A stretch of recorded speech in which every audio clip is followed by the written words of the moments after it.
Okay, we have installed our power outlet box. As you can see, we have breakers for the 50, breakers for the 30, breakers for the 20. You have the 120 here, 30 amp here, 50 amp here.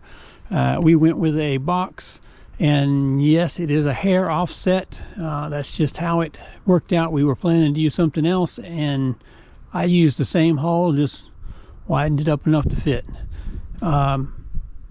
So it is a hair offset, which is going to drive some of you crazy, but that's fine. Go ahead and comment in the box below and tell me how bad it looks, but as long as it works, I'm going to be happy with it. This conduit box comes from Home Depot. The panel box came from Amazon. I'll have links below for you to click on. And the plastic resin shed also came from Home Depot.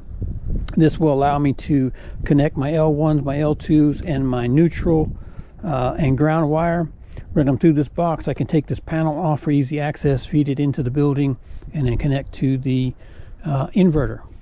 So y'all click like and subscribe. Thank you. Feel for what it is. But again, this is our power connection for today. This is our power panel outlet. It was pre-wired, and this is our resin shed, and it is on homemade skids. Y'all stay tuned for more updates. Click like and subscribe. Thank you.